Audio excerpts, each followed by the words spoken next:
घर का सेंसस हो रहा, और वो भी उस पर हो रहा, ऑनलाइन भी हो रहा, उसमें भी हिस्सा लीजिए आप, उसमें भी आप हिस्सा लेना। फिर दूसरा जो पार्ट होगा सेंसस का, उसमें पॉपुलेशन के ऊपर होगा, तो उसमें आपको लिखाना पड़ेगा आप कौन सी, अगर बैकवर्ड क्लास के है, जैसे मुसलमानों में भी बैकवर्ड क्लास है, उनको लिखाना पड़ेगा, जो दलित है उनको दलित लिखाना पड़ेगा, जो शेड्यूल्ड ट्राइब है आदिवासी लिखाना पड़ेगा। तो वो सेकंड पार्ट है, वो तो शायद इस दिसंबर में या अक्टूबर सितंबर में कुछ होगा।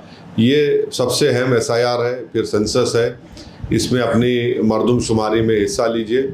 क्योंकि एक बात याद रखिए, सेंसस इम्पॉर्टेंट क्यों बता रहा हूँ आपको मैं, सेंसस इम्पॉर्टेंट इसलिए है कि अगर कल गवर्नमेंट एक बिल लाती पार्लियामेंट में, मिसाल के तौर पर वुमेन रिजर्वेशन लेकर आए, डिलिमिटेशन भी करना पड़ता।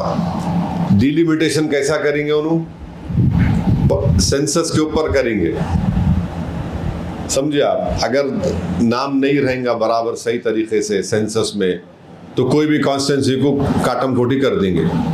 तो ये भी इम्पोर्टेंट है हमारे लिए, सबके लिए इम्पोर्टेंट है, बल्कि मुल्क के लिए इम्पोर्टेंट है कि हम सेंसस में भी हिस्सा लें अपना। तो ये चंद चीज़ें, अहम चीज़ें हैं, ज़रा आप इसे तवज्जो लीजिए।